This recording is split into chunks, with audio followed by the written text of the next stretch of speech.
Hi everyone, welcome to क्यूपन education channel. So हमने अभी एचपी टैट की सीरीज़ स्टार्ट करी हुई है अपनी केमिस्ट्री और फिज़िक्स के लिए, स्पेशली मैथ्स के लिए भी करी हुई है। मैथ्स के लिए सेम है आपकी जो एचपी पुलिस की है, ठीक है। सो एचपी टैट की जो फिज़िक्स की आप बात करूँ मैं, एनालिसिस वीडियो है वो ऑलरेडी अपलोड कर दी गई है आपकी।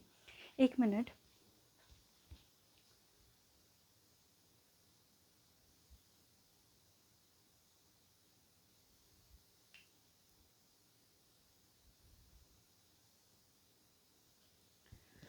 अगर आपने वो नहीं देखी है तो चैनल के डिस्क्रिप्शन बॉक्स में आपको उसका लिंक मिल जाएगा। जो ये वीडियो होगी तो वो देख लीजिएगा, क्योंकि अगर आप सेल्फ स्टडी करना चाहते हो तो उस वीडियो से आपको काफ़ी हेल्प मिलेगी। कौन से टॉपिक इम्पॉर्टेंट है, कौन से आपको करने चाहिए, क्या क्या करना चाहिए, वो सारी चीज़ें मैंने डिस्कस करी हुई है आपकी, ठीक है। मैंने काफ़ी सारे 8th जो टॉपिक है वो कंप्लीट करे थे कि मैं अपने चैनल पे कंप्लीट करवा चुकी हूँ। तो अगर वो आप टॉपिक देखना चाहते हो तो उसका डिस्क्रिप्शन बॉक्स में उसका लिंक भी मैं अपनी, या फिर आप simply HP TET physics by क्यूपन एजुकेशन करके सर्च कर सकते हो तो आपके सामने क्या आ जाएंगी, वीडियोज़ आ जाएंगी, ठीक है। जितने टॉपिक मैंने अब तक करवाए हैं उनके प्रीवियस 10 ईयर्स टॉपिक वाइज मैंने मैंने इलेक्ट्रिसिटी टॉपिक करवाया तो 10 साल में आपके पेपर में जितने भी इलेक्ट्रिसिटी से टॉपिक, इलेक्ट्रिसिटी जो चैप्टर है उसमें से क्वेश्चन आए हैं उसका पीडीएफ दिया गया है। अगर आप चाहते हो कि आपको वो पीडीएफ चाहिए तो आप मेरा जो टेलीग्राम चैनल है वो ज्वाइन कीजिएगा। ज्वाइन करके मेरे को मैसेज ड्रॉप करिएगा, तब मैं आपको वो जो पीडीएफ है वो प्रोवाइड करवा दूँगी। कौन सा पीडीएफ चाहिए स्पेशली वहाँ पे मेंशन करिए कि उस पर्टिकुलर टॉपिक से चाहिए आपको, ठीक है। वो आपको मिल जाएगा। तो वो टॉपिक हमने बहुत सारे कंप्लीट कर लिए। अब हम जो टॉपिक है वो करने जा रहे हैं अपना electric field and electric potential के बारे में, ठीक है। Electric field and electric potential के बारे में। ये आपका ना 12th क्लास का टॉपिक है, तो ये काफ़ी कॉम्प्लेक्स टॉपिक है। बट जो क्वेश्चन है ना, जैसा आपका क्वेश्चन का एक्सटेंट होता है ना, हम उतना ही पढ़ेंगे, ठीक है। अगर आप चाहते हो कि मैं आपको डेरिवेशंस भी करके बताऊं, करवाने को मैं करवा दूंगी। क्या होगा उससे, वीडियो की लेंथ बढ़ेगी, आपका टाइम वेस्ट, मेरा टाइम वेस्ट, उसमें से क्वेश्चंस तो आने वाला नहीं है। तो मैं डेरिवेशन पे फोकस नहीं करूंगी। जो डेरिवेशन इंपॉर्टेंट है कि हाँ उसके स्टेप्स में से क्वेश्चन बन रहे हैं वो मैं खुद से पहले ही करवा दूंगी। इन केस अगर आप चाहते हो मैं डेरिवेशन करवाऊँ किसी भी एक्सप्रेशन की तो आप मेरे को कमेंट कर सकते हो, ठीक है। But I will suggest you that कि आपको डेरिवेशन की नीड नहीं है, आपको जो रिज़ल्ट है वो चाहिए, ठीक है। तो वो हमारे लिए ज़्यादा इम्पॉर्टेंट है। तो अभी स्टार्ट करते हैं। क्या है आपके पास, इलेक्ट्रिक फील्ड, ठीक है। तो अगर इन जनरल हम इलेक्ट्रिक फील्ड को समझे ना, ना आपके पास, आपने वो टॉय मैग्नेट देखी होंगी, उससे समझने की ट्राई करना, समझेंगे हम इलेक्ट्रिक फील्ड को ही, ठीक है। टॉय मैग्नेट होती थी वो ब्लैक ब्लैक वाली, बचपन में होती थी बच्चों के पास, ठीक है। तो जैसे हम उनको क्लोज लेके आते थे तो क्या होता था कि वो अट्रैक्ट करते थे, ऐसा होता था। उसके बाद अगर मैंने इतनी दूर रखे हुए हैं वो मैग्नेट्स, ठीक है, क्या वो अट्रैक्ट करते थे? नहीं करते थे। ऐसे करते करते करते जब आप उनको एक पर्टिकुलर रीजन में, जैसे अब एक यहाँ पे आ गया, एक यहाँ पे आ गया, तो एक ऐसे रीजन में आ गए जहाँ से वो एक दूसरे को अट्रैक्ट कर सकते हैं, ठीक है। तो सिमिलरली इलेक्ट्रिक फील्ड को देखें ना, तो इलेक्ट्रिक फील्ड में जैसे वहाँ पे मैग्नेटिक की बात करी तो वहाँ पे मैग्नेटिक फील्ड होती है, वो भी हम आगे जाके डिस्कस करने वाले हैं, ठीक है। तो यहाँ पे है इलेक्ट्रिक फील्ड। इलेक्ट्रिक फील्ड मतलब इलेक्ट्रिसिटी, इलेक्ट्रिसिटी मतलब करंट। तो करंट के बारे में हमने डिस्कस करा हुआ है। करंट किसकी वजह से होता है? Current is a flow of charge. तो यहाँ से क्या चीज़ आई आपके पास? चार्ज, ठीक है। क्या आया?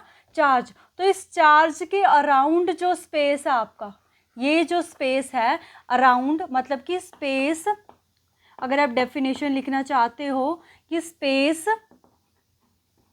अराउंड चार्ज, अराउंड चार्ज, उसको क्या बोलते हैं?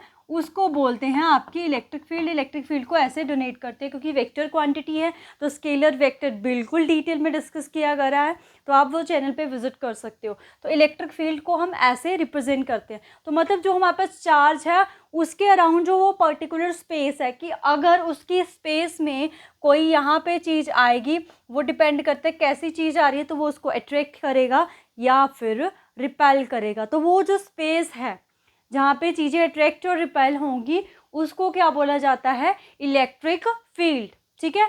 तो इस इलेक्ट्रिक फील्ड को समझने से पहले हमें चार्ज का आइडिया लेना पड़ेगा, हमें चार्ज का आइडिया, ठीक है, तब जाके हम इलेक्ट्रिक फील्ड को समझेंगे। तो चार्ज पे ही फोकस करते हैं। तो चार्ज अगर हम बोले तो हमारे पास जो चार्ज है it is a property of matter, ठीक है। क्या है ये? प्रॉपर्टी ऑफ मैटर है ये पता होगा वैसे आपको चार्ज के बारे में। दो तरह के चार्ज होते हैं हमारे पास, एक हमारा पॉजिटिव चार्ज होता है और एक हमारा नेगेटिव चार्ज होता है।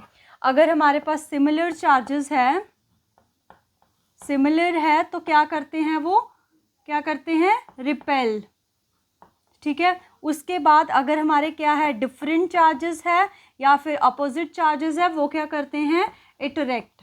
तो ये चीज़ें तो आपको पहले से पता होंगी क्योंकि ये है बेसिक। तो जब कोई भी चार्ज, लेट से ये चार्ज पड़ा हुआ है आपके पास प्लस क्यू चार्ज और ये इसका रीजन है, तो अगर यहाँ पे प्लस क्यू चार्ज आता है तो उसको वो रिपेल कर देगा, अगर माइनस क्यू चार्ज आता है तो उसको वो अट्रैक्ट कर लेगा, ठीक है। तो ये पॉजिटिव और नेगेटिव चार्ज आप समझ गए कि क्या होता है हमारे पास पॉजिटिव। तो पॉजिटिव चार्ज हमारे पास किसके ऊपर होता है, अगर हम बात करें प्रोटॉन के ऊपर, ठीक है। और उसके बाद जो नेगेटिव चार्ज है वो होता है हमारे इलेक्ट्रॉन्स के ऊपर, ठीक है।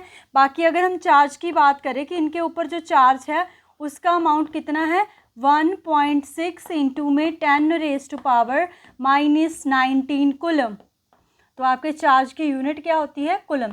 साथ ही साथ में फिजिक्स में यूनिट्स को देखते जाना, units are very very important. Unit से आपको पता चलता है कि वो कौन सी टर्म जो है आपको दी गई है। कई बार न्यूमेरिकल बहुत मुश्किल लगता है, हमें लगता है कि इसमें से तो हमें कुछ भी नहीं पता है, कौन सा फॉर्मूला बनेगा। तो जो जो गिवन दे रखा है उनकी यूनिट्स को देखो, यूनिट से आपको पता चलेगा कौन कौन सी टर्म है, उनको कंपेयर करके आप फॉर्मूला बता सकते हो कि अगर आपने फॉर्मूला पढ़ा होगा तो आपको याद आ जाएगा, ठीक है। तो अगर प्रोटॉन की बात करें उस पर प्लस हो जाएगा, अगर इलेक्ट्रॉन की बात करें तो उस पर माइनस हो जाएगा। अब यहाँ से ना नीचे आपको दिख रहा है, ओके दिख रहा है, यहाँ से ना एक इम्पॉर्टेंट चीज़ आती है, उसको मार्क करके रखना। अभी जो जून में पेपर हुआ है यहाँ से क्वेश्चन आया है इस चीज़ से। अगर हम इनके मास को कंपेयर करें, ठीक है, मास ऑफ प्रोटॉन्स, पहले हम लिखते हैं मास ऑफ प्रोटॉन्स। तो मास जो प्रोटॉन्स का है वो है हमारे पास 1.6 इंटू में 10⁻⁻27 किलोग्राम, ठीक है। और अगर हम अपने मास ऑफ इलेक्ट्रॉन्स की बात करें, मास ऑफ इलेक्ट्रॉन्स, ठीक है, तो वो कितना है हमारे पास 9.31 इंटू में 10⁻⁻31 kg, ठीक है। तो ये हमारे पास मास ऑफ इलेक्ट्रॉन्स आता है। तो अगर आप इन दोनों को, अगर हम प्रोटॉन की बात करें तो अप्रॉक्सीमेटली मास ऑफ न्यूट्रॉन वो इसके प्रोटॉन के इक्वल ही होता है हमारे पास, ठीक है। न्यूट्रॉन हमने जो स्ट्रक्चर ऑफ एटम पढ़ा था वहाँ पे मैंने डिटेल में डिस्कस करवाया है, प्रोटॉन न्यूट्रॉन इलेक्ट्रॉन्स क्या है, केमिस्ट्री का वो सेक्शन है उसमें आप जाके पूरा देख सकते हो। अब मैं यहाँ पे नहीं बताने वाली आपको। वैसे न्यूट्रॉन है उस पर कोई चार्ज नहीं होता है, न्यूट्रल ही होता है आपके पास। अगर आप इन दोनों को कंपेयर करो, दोनों को दिख रहा है ना आपको नीचे, हाँ, दोनों को कंपेयर करो, ऊपर लिख देती हूँ मैं ना, तो थोड़ा यहाँ पे लिख देती हूँ मैं, मास ऑफ प्रोटॉन 1.16 इंटू में 10⁻27 kg, mass of neutron, sorry not neutron, it's electron 9.31 into में 10⁻⁻31 kg। अब अगर मैं आपसे बोलूँ कि इन दोनों में से जो बड़ा मास है वो किसका है, मतलब ज़्यादा मास है जो, वो किसका है, देखो आप देखोगे यहाँ पे 9.31, 1.6 तो ये बड़ा है, बट यहाँ पे देखो 10 की पावर क्या है 31, यहाँ पे 27 और वो माइनस में पावर, तो माइनस में जितनी बड़ी पावर होगी वो टर्म उतनी छोटी होगी, विच मीन्स जो मास ऑफ इलेक्ट्रॉन है बहुत ही छोटा है। और वो कितना होता है अगर हम इनको कंपेयर करें, mass of proton is equal to 1800 times of mass of electron. तो यही रिलेशन जो है आपसे पूछा गया था कि जो हमारे पास मास ऑफ प्रोटॉन्स है वो कितना ग्रेटर है मास ऑफ इलेक्ट्रॉन से, तो कितना ग्रेटर है वो आपके पास, वो है आपके पास 1800, ठीक है। तो ये चार्ज के बारे में इम्पॉर्टेंट चीज़ें थी जहाँ से क्वेश्चन बन सकता था, तो वो हमने डिस्कस कर लिया। ठीक है, ये सारी चीज़ें इंपॉर्टेंट है। सिमिलर अपोजिट क्या करते हैं, मास देख लिया आपने, चार्जेस देख लिए, ठीक है, इनके बीच में कंपैरिजन देख लिया, यहाँ से भी क्वेश्चन बनता है। तो इसीलिए मैंने इन चीज़ों को डिटेल में डिस्कस करा। सो आई होप आपको क्लियर हुई होंगी ये चीज़ें। ठीक है, सो नेक्स्ट टॉपिक पे प्रोसीड करते हैं।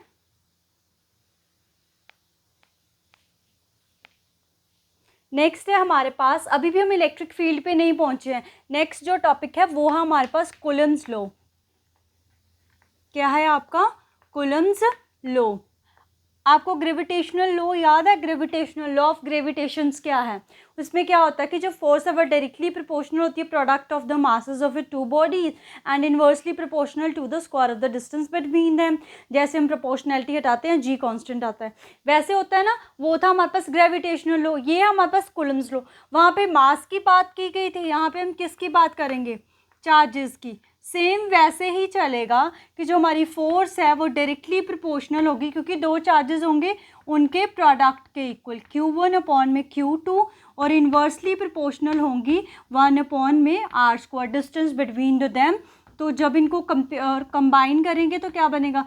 Q1 Q2 अपॉन में R स्क्वायर। और जैसे हम प्रोपोर्शनैलिटी हटाते हैं तो हमारे पास आता है कांस्टेंट। तो यहाँ पे कांस्टेंट है 1/4 pi epsilon not Q1 Q2 upon में R स्क्वायर। तो ये आपके पास फोर्स बनती है। और यहाँ पे एप्सिलॉन नॉट एक टर्म आया, तो ये जो एप्सिलॉन नॉट है इसको बोलते हैं हम permittivity of vacuum. Permittivity of vacuum, ठीक है। हमारे पास वैक्यूम, क्योंकि नोट लगाया हुआ है, विच मीन्स कोई भी मीडियम आपके पास नहीं है। तो ये हमारे पास फोर्स की वैल्यू आ गई। बहुत ही इंपॉर्टेंट एक्सप्रेशन है, इसको याद करो। 1/4 pi epsilon not Q1 Q2 upon में R स्क्वायर। ठीक है, कंपेयर करना ग्रेविटेशन से, बस मास की जगह क्या आएगा? चार्ज, और कांस्टेंट जो है वो अलग आ जाएगा यहाँ पे। ठीक है, उसके बाद ये हमने बात करी फोर्स अगर हमारे पास कोई मीडियम नहीं है। अब अगर आपके पास कोई मीडियम आ जाता है तो जो ये फोर्स होगी वो होगी 1/4 पाई एप्सिलॉन, सब कुछ सेम रहेगा। यहाँ पे एप्सिलॉन नोट की जगह क्या आ जाएगा हमारे पास? मीडियम वाली epsilon note Q1 Q2 upon में R स्क्वायर। और जो ये मीडियम वाली एप्सिलॉन नोट है, मतलब हमारे पास एक रिलेटिव एप्सिलॉन नोट है, वो हमारे पास होती है EM अपॉन में E नोट। अगर यहाँ से हम EM निकालें तो वो क्या आ जाएगा? ER E note. ठीक है, सो हेयर जो ER है वो है हमारे पास, इसको दो टर्म से जाना जाता है। रिलेटिव, R लगा हुआ है, परमिटिविटी किससे जाना जाता है? रिलेटिव परमिटिविटी और dielectric constant.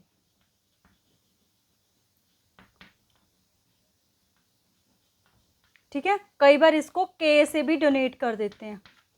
For air, air के लिए K की वैल्यू 1 होती है। उसके बाद कंडक्टिंग मटेरियल है, K भी क्वेश्चन बन जाता है कई बार, उनके लिए K की वैल्यू इन्फिनिटी होती है आपके पास। अब अगर मैं बात करूं कि ये आपके पास रिलेटिव परमिटिविटी है, ठीक है, तो इसकी यूनिट की बात की जाए तो यूनिट क्या होगी?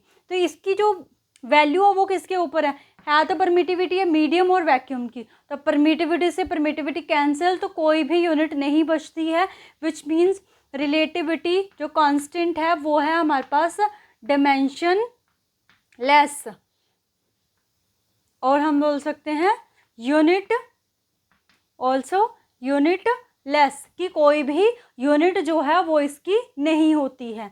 तो इस फॉर्मूले में अगर हम इसको पुट कर दें तो हमारा जो फॉर्मूला है वो बनेगा FM is equal to 1/4 pi epsilon naught की जगह क्या आ जाएगा? ER E naught Q1 Q2 upon में R स्क्वायर आ जाएगा आपके पास। ठीक है, तो ऐसे। अब एक बात और, कई बार ये यूनिट पूछ लेते हैं, सबसे इम्पॉर्टेंट यूनिट्स ऑफ परमिटिविटी। यहाँ से आप परमिटिविटी की वैल्यू फाइंड करोगे। परमिटिविटी क्योंकि डिवाइड में है, मैथ्स का देखा होगा आपने वीडियो, तो ये डिवाइड में इधर अगर हम इसको इधर लेके जाएंगे तो ये क्या बनेगी? मल्टीप्लाई में। और फोर्स को इस तरफ ले आओ तो वो क्या हो जाएगी? डिवाइड में। Q1 Q2 अपॉन में आर स्क्वायर। अब निकाल दो इसकी यूनिट, क्या बनेगी, Q1 Q2 क्या है, चार्जेस, तो चार्जेस की यूनिट कूलम स्क्वायर। नीचे ये तो कांस्टेंट है, फोर्स की यूनिट न्यूटन, डिस्टेंस स्क्वायर है ऐसे। तो अगर हम इनको ऊपर लेके जाएंगे पर न्यूटन पर मीटर स्क्वायर। तो मैंने यूनिट पे एज सच, यूनिट और डिमेंशनल फॉर्मूले पे एज सच कोई वीडियो नहीं बनाई है, यहाँ से क्वेश्चंस आते हैं। अगर आप चाहते हो मैं डिमेंशनल फार्मूला और यूनिट्स की अलग से वीडियो बनाऊं तो उस पर कमेंट ज़रूर करना, तो मैं अलग से वीडियो बनाऊंगी कि अगर आपको समझ में नहीं आता है कैसे एक टर्म से दूसरी टर्म का डिमेंशनल फार्मूला है वो डिराइव करना होता है, या फिर कैसे यूनिट डिराइव करनी होती है। ठीक है, यहाँ पे मैंने बता दिया कि कैसे आप डिराइव कर सकते हो। तो परमिटिविटी की यूनिट क्या आ गई, कूलम स्क्वायर न्यूटन पर मीटर स्क्वायर। ठीक है, फोर्स की यूनिट न्यूटन होती है। आई होप आपको ये पता होगा। तो ये था कूलम्स लॉ के बारे में थोड़ा सा आइडिया, क्योंकि यहीं से आपके जो क्वेश्चन है वो सॉल्व होंगे। तो आपने आइडिया ले लिया। एक और चीज़ कि क्या पता इस पे आपको न्यूमेरिकल भी आ जाए। ठीक है, तो हो सकता, अभी तक तो नहीं आया कोई ऐसा न्यूमेरिकल कि कूलम फोर्स के ऊपर पूछा गया हो।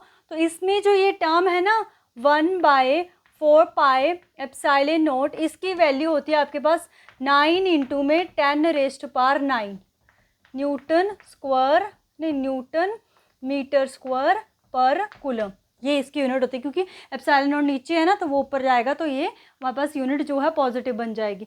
तो ये इस टर्म की जगह आप डायरेक्ट ये, जैसे ये फॉर्मूला आ गया कि आपको दोनों चार्जेस दे रखे हैं, डिस्टेंस दे रखा है, कि आपको क्या करना है अपनी हम बोल सकते हैं ये रहा फोर्स फाइंड करनी है। तो इस टर्म को, क्योंकि अगर आप इसको सॉल्व करोगे 4 पाई एप्सिलॉन नॉट तो बड़ा लेंथ ही चला जाएगा, इसकी डायरेक्ट वैल्यू पुट करोगे 9 इंटू में 10⁻⁹ तो बहुत इजीली ये सॉल्व हो जाएगा। उस टर्म को नोट डाउन कर लीजिए। अभी न्यूमेरिकल नहीं आ सकता है, आया है बट आने वाले जो पेपर्स है क्या पता उसमें आ जाए। ठीक है, तो आई होप आपको क्लियर हुआ होगा। अब नेक्स्ट टॉपिक पे प्रोसीड करते हैं, जो मेन है आपका इलेक्ट्रिक फील्ड। तो इलेक्ट्रिक फील्ड हमने समझ लिया है वैसे तो थ्योरेटिकली नॉलेज में। अब हम मैथमेटिकली देखेंगे कि जो इलेक्ट्रिक फील्ड है वो क्या होती है हमारे पास।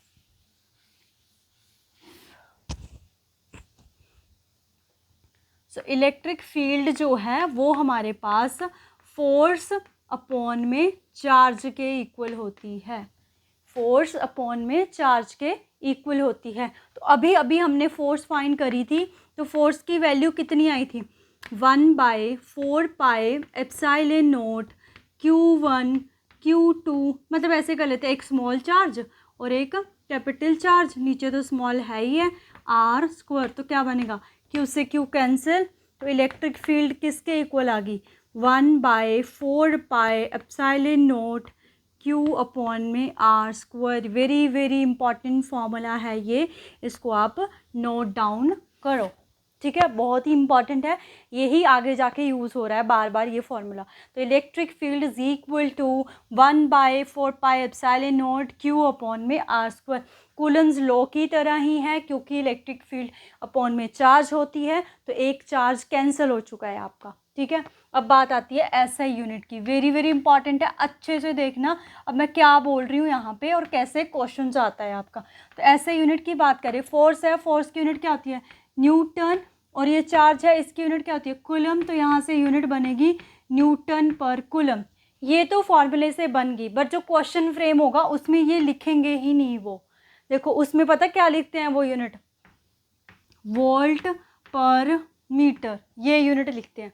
अब इसमें वोल्ट पर मीटर कहाँ से आया, अब ये हमारे पास क्या है, फोर्स अपॉन में चार्ज। ठीक है, तो अब आपको क्या पता है वर्क डन का, वर्क डन के ऊपर वर्क पावर एनर्जी पूरा चैप्टर हमने डिटेल में करा हुआ है, तो आप देख सकते हो उसको। तो वहाँ पे मैंने आपको बताया था कि जो वर्क है, हम पोटेंशियल आगे देखेंगे कि वो हमारे पास वर्क डन अपॉन में चार्ज होती है। तो वहाँ से अगर हम वर्क डन निकालें वो होगा V अपॉन में Q, और जो वर्क डन होता है ना उसका फॉर्मूला होता है फोर्स इंटू में डिस्टेंस। तो अगर हम यहाँ से फोर्स निकालें वो क्या आ जाएगा, वर्क डन अपॉन में डिस्टेंस, यही आ जाएगा। यहाँ पे पुट करते हैं, क्या आ गया, वर्क डन अपॉन में डिस्टेंस इंटू में Q। अब वर्क डन की जगह क्या आ गया हमारे पास, ये आ गया V अपॉन में Q, D अपॉन में Q, Q से Q कैंसिल, क्या बचा, V अपॉन में D। V is a potential, potential की यूनिट क्या होती है, volt. D is a distance, distance की यूनिट क्या होती है, मीटर। तो तब जाके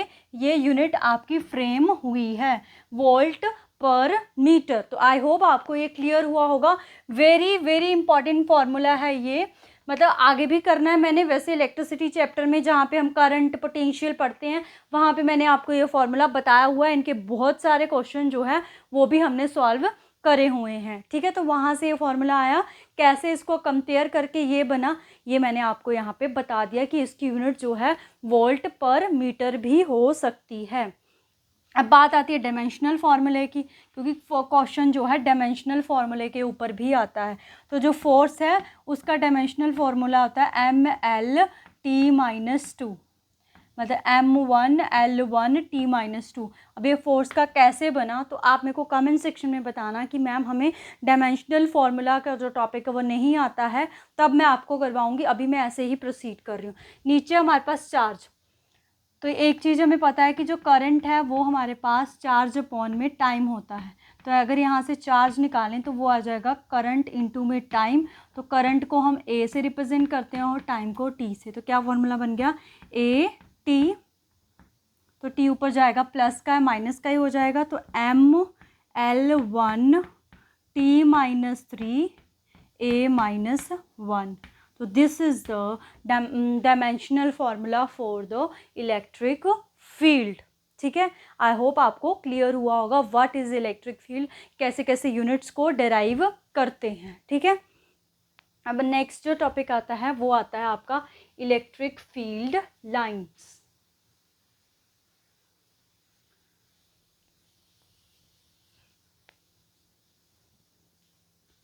क्या है आपका टॉपिक्स, इलेक्ट्रिक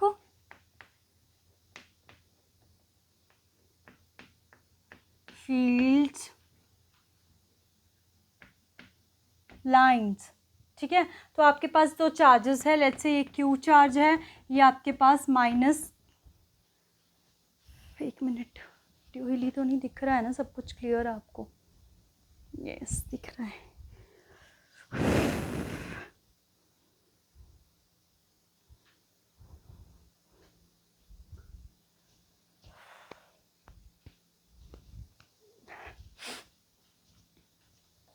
सो आपके पास इसमें लाइन प्रोड्यूस्ड होंगी, प्लस से माइनस की तरफ लाइन जाती है, ऐसे प्लस से माइनस ऐसे करके, ऐसे, ठीक है। और ये ऐसे ऐसे ऐसे करके ऐसे, ठीक है। प्लस से जा रही है, ऐसे प्लस से जा रही है, सॉरी प्लस से जा रही है, प्लस से जा रही है और प्लस से जा रही है, सॉरी माइनस पे आ रही है। तो ये हमारे पास इलेक्ट्रिक फील्ड लाइंस होती है, जो कि एक्चुअल में हमें बताती हैं कि इलेक्ट्रिक फील्ड होती क्या है। देखो इसमें से क्वेश्चन कैसा फ्रेम होगा, इसकी प्रॉपर्टीज़ के ऊपर, बहुत ही इंपॉर्टेंट है, ध्यान से सुनना है। 2-3 प्रॉपर्टीज़ है वही इंपॉर्टेंट है, वहाँ से क्वेश्चन बन सकता है आपका। क्या है next topic, properties of electric field line. First जो प्रॉपर्टी है वो है आपके पास कि जो इलेक्ट्रिक फील्ड लाइंस है, अगर उसकी डायरेक्शन की बात करें तो वो पॉजिटिव से स्टार्ट होती हैं और नेगेटिव पे एंड होती है, ठीक है। जैसे ये पॉजिटिव है, ये नेगेटिव है, तो ऐसे चलती है, पॉजिटिव से स्टार्ट होके नेगेटिव तक चलती है। सेकंड, और ये ऑलवेज परपेंडिकुलर होती है किसके, जो हमारे पास कंडक्टर होता है उसके हमेशा ही परपेंडिकुलर होती है। थर्ड प्रॉपर्टीज़ आती है नेवर, बहुत ही इंपॉर्टेंट टॉपिक है, मतलब ये जो लाइन है यहीं से क्वेश्चन फ्रेम होगा। Never two electric field lines intersect, कि जो दो इलेक्ट्रिक फील्ड लाइंस हैं वो कभी भी इंटरसेक्ट नहीं कर सकती हैं। जैसे मैंने ये इंटरसेक्ट कर दिया और ये इंटरसेक्ट कर दिया, ठीक है। लेट्स से फोर्थ पॉइंट देखते हैं, फिर इसकी एक्सप्लेनेशन है। फोर्थ पॉइंट है, एक मिनट, वीडियो हिल तो नहीं गई ना कहीं, नहीं, ठीक है। फोर्थ पॉइंट है हमारे पास कि जो डायरेक्शंस हैं, direction of electric field lines given by tangent, कि टेंजेंट ड्रॉ करो उससे इसकी वो आ जाएगी डायरेक्ट। तो ये देखो यहाँ पे क्या है, एक ही पॉइंट है, तो ये इलेक्ट्रिक फील्ड इस तरफ जा रही है, ये इलेक्ट्रिक फील्ड लाइन, तो ये डायरेक्शन इस तरफ होगी, ये डायरेक्शन इस तरफ होगी। मतलब एक पॉइंट पे, एक पॉइंट की दो डायरेक्शन, जो कि पॉसिबल नहीं है आपके पास, इसीलिए जो दो लाइंस हैं वो कभी भी इंटरसेक्ट नहीं करती हैं। ठीक है, तो 2 लाइंस है वो कभी भी इंटरसेक्ट नहीं करती हैं। आई होप आपको ये जो डिफरेंस है वो क्लियर हुआ होगा। ठीक है,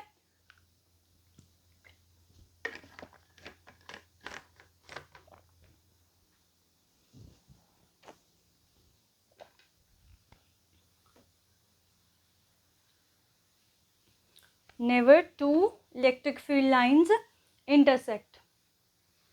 अब एक टर्म आती है, सुनी होगी मे बी आपने, यूनिफॉर्म इलेक्ट्रिक फील्ड। कई बार इलेक्ट्रिक फील्ड को ऐसा इलेक्ट्रिक फील्ड इंटेंसिटी भी यूज़ कर लेते हैं, तो कंफ्यूज नहीं होना है कि मैम ने तो इलेक्ट्रिक फील्ड पढ़ाया है, क्वेश्चन में इलेक्ट्रिक फील्ड इंटेंसिटी आ रहा है, तो दोनों को सेम वे में ही यूज़ करते हैं। तो यूनिफॉर्म का मतलब होता है सेम,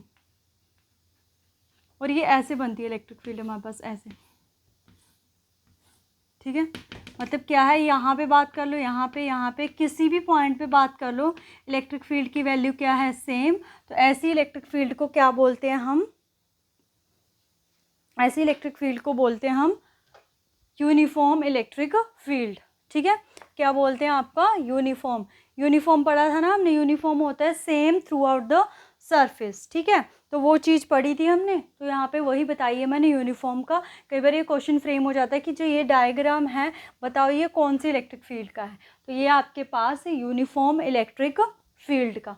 ठीक है, अब ये था इंट्रोडक्शन पार्ट आपका इलेक्ट्रिक फील्ड का। अब नेक्स्ट टॉपिक पे प्रोसीड करते हैं, जो कि है आपके पास इलेक्ट्रिक फ्लक्स। क्या है आपके पास, इलेक्ट्रिक फ्लक्स। फाई से इसको डोनेट करते हैं। ठीक है, क्या करते हैं, डोनेट करते हैं। लेट्स से आपके पास कोई भी ऐसे सरफेस है ये, तो क्या है इलेक्ट्रिक फील्ड, इलेक्ट्रिक फ्लक्स, ये है आपके पास कि number of electric field line passes through, कि मतलब क्या है ये कि number of electric field line passes through given surface, given surface is कैसे, नॉर्मली, नॉर्मली का मतलब परपेंडिकुलरली, मतलब कि इलेक्ट्रिक फ्लक्स है कि ये कोई सरफेस दे रखा है, इसमें से कितनी लाइंस जो है वो आपके पास पास कर रही हैं, वो क्या बताता है हमें, इलेक्ट्रिक फ्लक्स। मैथमेटिकली देखें तो इलेक्ट्रिक फ्लक्स जो है वो हमारे पास surface integral of E D S होता है हमारे पास। ठीक है, सो ई डी एस ये डॉट प्रोडक्ट है, तो डॉट प्रोडक्ट को जब भी हम हटाते हैं तो कौन सा थीटा आता है, स्केलर वेक्टर में हमने पढ़ा था कॉस थीटा आता है हमारे पास। ये जो थीटा आया ये किस किस के बीच में है, ये होता है आपके पास इलेक्ट्रिक फील्ड, जो थीटा है वो क्या है, angle between electric field and area vector. अब ये एरिया वेक्टर क्या है, मतलब कि हमें एक एरिया वेक्टर दे रखा है, जैसे जो जो ये एरिया वेक्टर होगा ना, इसके बारे में वो बात लिखो कि ये क्या होगा, ऑलवेज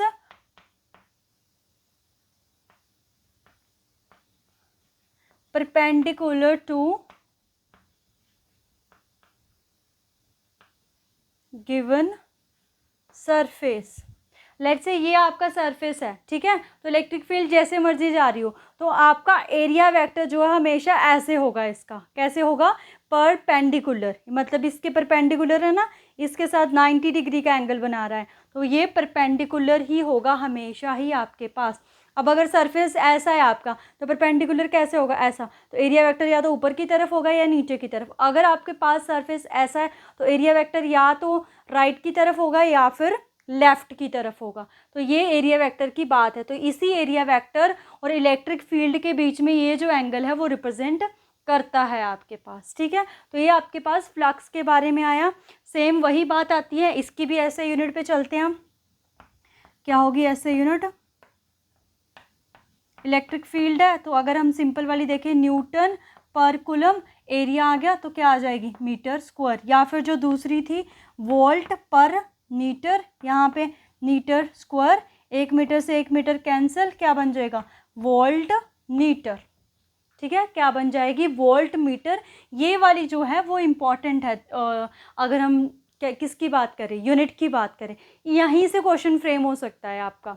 ठीक है, क्योंकि हमें तो सिर्फ जस्ट फॉर्मूला पता होगा, EDS है, हमारे पास फ्लक्स होगा और हम E का फॉर्मूला F/Q करके लगाएंगे, हमारे पास ये यूनिट बनेगी। इससे ये कैसे बनी हुई है, ये कन्फ्यूजन क्रिएट करती है। तो कैसे उस कन्फ्यूजन को दूर करना है वो मैंने आपको ऑलरेडी बता रखा है, तो आपने वो देख लिया है। ठीक है, तो ये इलेक्ट्रिक फ्लक्स के बारे में था। अब बात वही आती है, इसके भी डायमेंशनल फार्मूले के देख लेते हैं। तो डायमेंशनल फार्मूला है इसका, तो हमने इलेक्ट्रिक फील्ड का निकाला था। यहाँ पे तो इलेक्ट्रिक फील्ड ही है ना, क्या आया था ML T-3A-1, और L क्या आ जाएगा, यहाँ से 2 आ जाएगा ना एरिया, तो यहाँ पे L3 बन जाएगा। ML3T-3A-1 is the dimensional formula for the electric flux. ठीक है, सो ये आई होप आपको क्लियर हुआ होगा।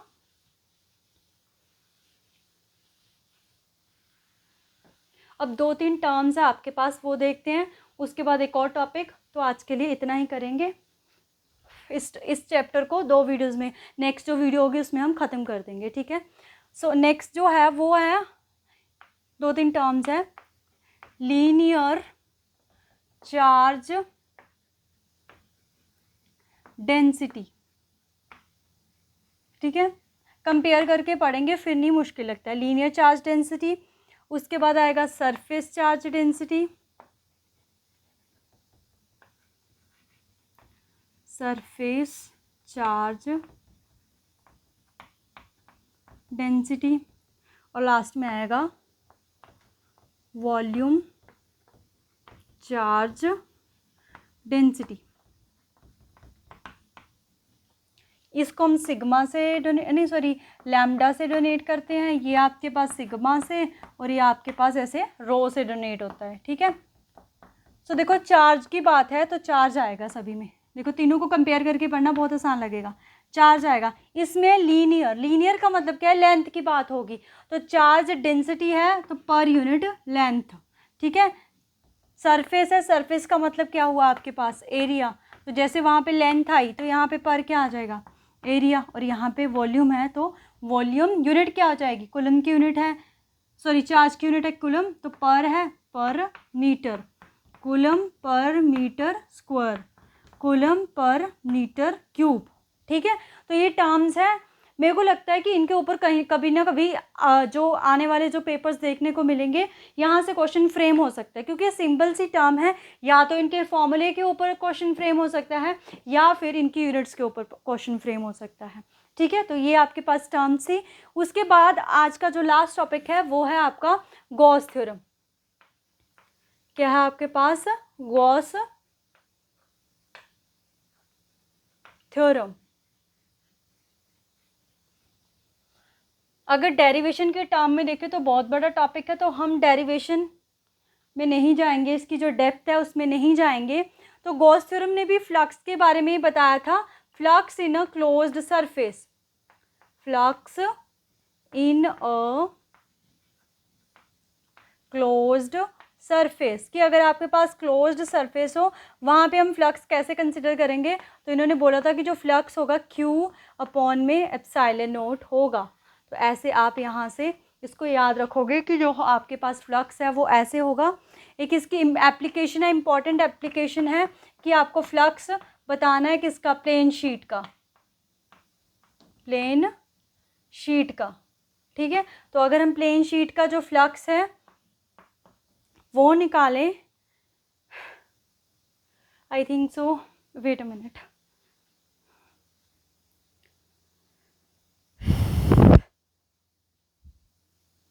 हाँ प्लेन शीट है, तो प्लेन शीट कैसे होगी, ऐसे होगी ना, मतलब प्लेन शीट। तो सरफेस कंसीडर होगा, तो इसमें आएगी सरफेस चार्ज डेंसिटी 2/में एप्सिलॉन नॉट। इस फॉर्मूले को आपने याद करना है।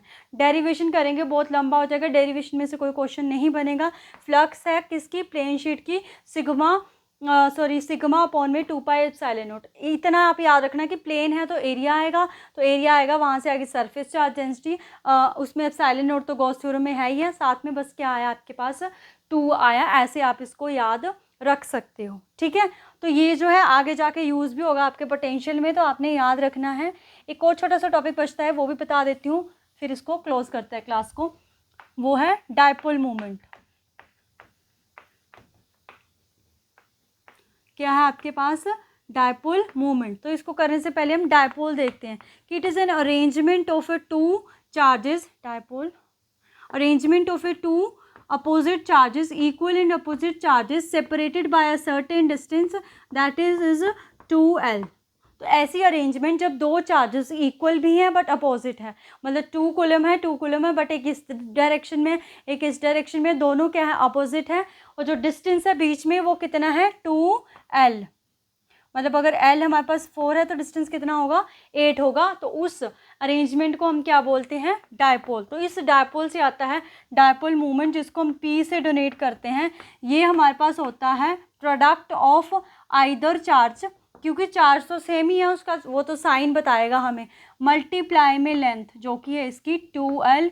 वेरी वेरी इंपॉर्टेंट है ये डायपोल मोमेंट, इसको मार्क करके रख लीजिएगा। अब इसकी बनाएंगे हम ऐसा यूनिट, तो ऐसा यूनिट क्या बन जाएगी? चार्ज की कूलम, और 2 तो कांस्टेंट है, लेंथ की metre. Coulomb metre is the ऐसा यूनिट फॉर दिस। बाकी अगर डायमेंशनल फार्मूला बनाना हो तो चार्ज का डायमेंशनल फार्मूला क्या आएगा हमारे पास? चार्ज इज I × T, तो A T, और ये हमारे पास L A T करके इसका डायमेंशनल फार्मूला, मतलब इनकी पावर 1 है, हम यहाँ पे प्लेस नहीं करते हैं। तो ये था सब कुछ इलेक्ट्रिक फील्ड में कैसे क्वेश्चन फ्रेम हुए हैं वो भी मैंने बता दिए। यहाँ से कम क्वेश्चन फ्रेम हुए हैं, बट वो सारे टॉपिक मैंने डिस्कस कर लिए जहाँ से भी क्वेश्चन बन सकता है। नेक्स्ट वीडियो में हम इलेक्ट्रिक पोटेंशियल के बारे में पढ़ेंगे, वहाँ से कैसे क्वेश्चन आए हैं या कैसे आ सकते हैं, वो सारी चीज़ें देखेंगे। आज के लिए इतना ही। आई होप आपको सब कुछ समझ में आया होगा। So thank you.